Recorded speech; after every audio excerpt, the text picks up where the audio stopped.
elohana fa izay tsy mino kosa dia efa voaheloka raha teo satria tsy nino ny anaran'ny zanakalahy tokan'Andriamanitra izy ary izao no fanamelohana fa tonga amin'izao tontolo izao ny mazava nefa aleon'ny olona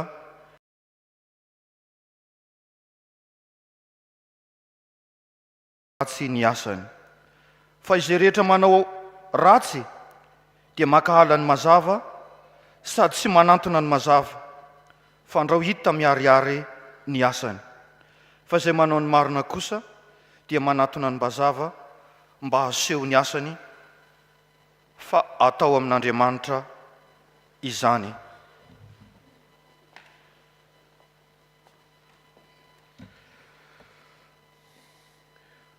Ary raha ilay tsy mizata avan'olona fa mitsara araka ny asan'izy rehetra no antsoinareo hoe ray dia mitondra tena amin'ny fahatahorana mandritra ny andro fivaniananareo ety. Fa fantatrareo fa tsy zavatra mety ho simba tahaka ny volafotsy sy ny volamena no nanavotana anareo tamin'ny fitondran-tena dala izay azonareo tamin'ny hitondrazana fa ny ranosoan'i Kristy toy ny rano zanak'ondry tsy misy kilema ary tsy misy pentipentina.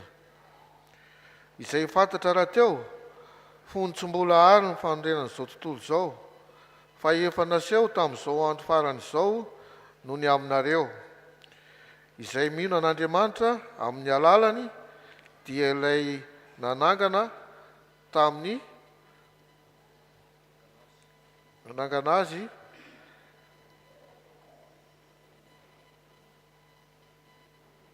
fa izay manao marina kosa dia nanantona azy ny mazava mba haseho amin'ny asany fa atao amin'ny Andriamanitra izany.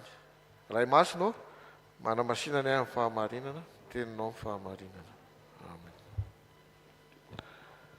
Manana ray aman-dreny itsika riavana amin'ny tian'io tia dia ny mpitandrina amin'ny sotro ronono Randria Mizety Rodolphe président synodal teo aloha synodam-paritany faharoapolo mananara firaisana miarabanao zay ray aman-dreny tonga eto amin'ity FJKM Salema vaovao hektara manona ny fiadanana ho anao manona ny fiadanana ho amin'ny amponanao manona ny fiadanana ho amin'izay rehetra nananao rehetra ten'Andriamanitra tompoko hitsangantsika manao laharakira izay fa voatorondroany alohany hitondrany mpanompono ny afatra.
malala rehetra amin'ny tompo ho ampitomboinanareo mandrakariva ny fahaso filazantsarany Jaune filazantsarany Jaune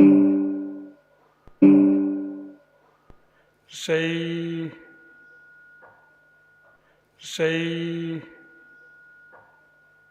nangalana zany heritsika eo amin'ny toko voalohany andininy voalohany ary ampitahintsika amin'ny Genesis toko voalohany andininy voalohany ihany koa dia misy zavatra maninona misy zavatra hitoviana neke jerentsika hoe ny Jaune toko voalohany andininy voalohany tamin'ny voalohany ny teny ary ny teny tao amin'Andriamanitra ary ny teny dia Andriamanitra izy dia tao amin'Andriamanitra hatramin'ny voalohany, izy no nahariana ny zavatra rehetra ary raha tsy izy dia tsy nisy nahariana izao zavatra ary izao na dia iray azy.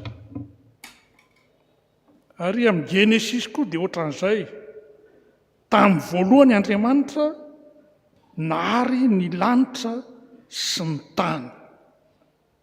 Miresaka momba ny fahariana i John eto amin'ity araka ity, ary toy izany koa ny any amin'ny Genesis miresaka momba ny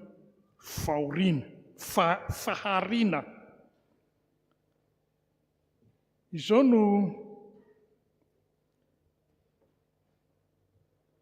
voalazan'ny teolojianina anankiray raha miresaka ny fahariana io izy, izay mifamatotra amin'ny ity filazantsarany Jaona izay hotoriana amintsika ity. Hoy izy hoe le mystère de la création est un mystère d'amour.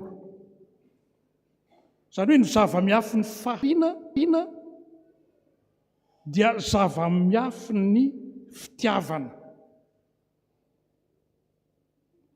Dikan'izany teny izao dia izao hoe nahary izao tontolo izao Andriamanitra. Nahary izao tontolo izao Andriamanitra.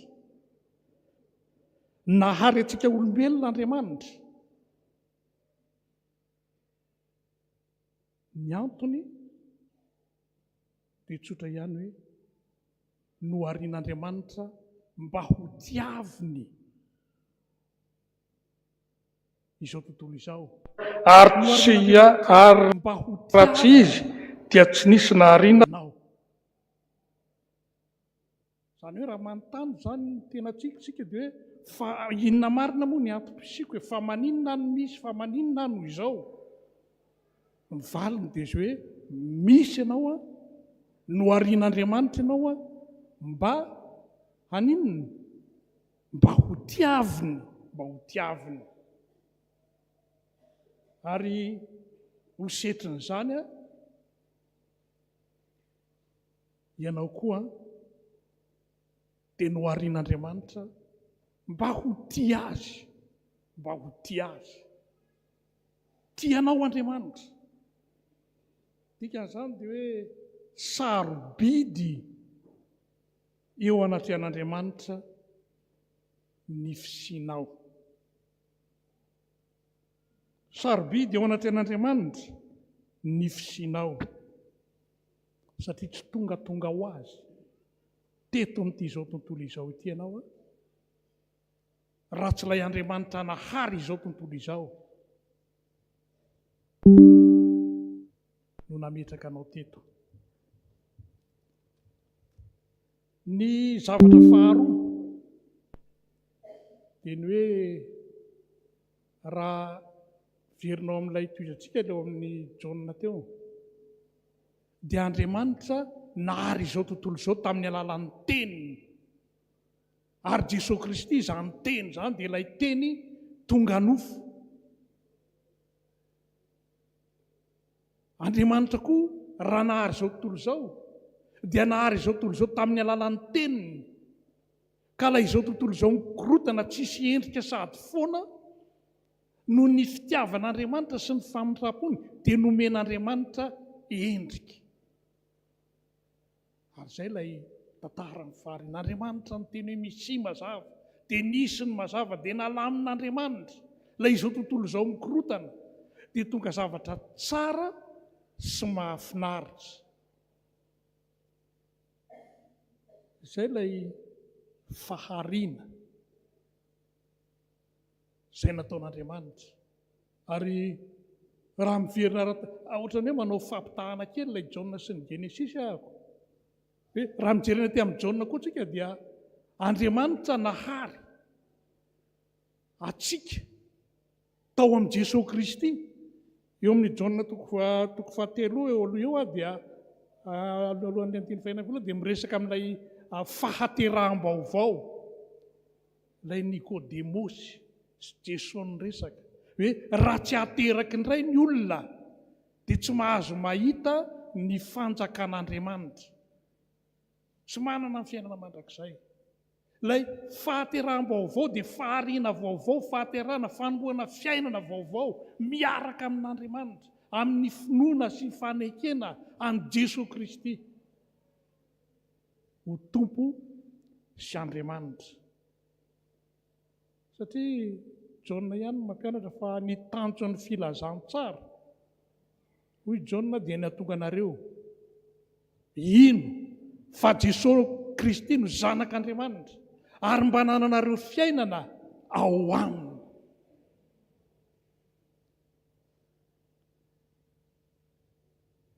No arian'Andriamanitra tsika, satria tian'Andriamanitra. Ary ny zavatra fahatelo eto amin'ity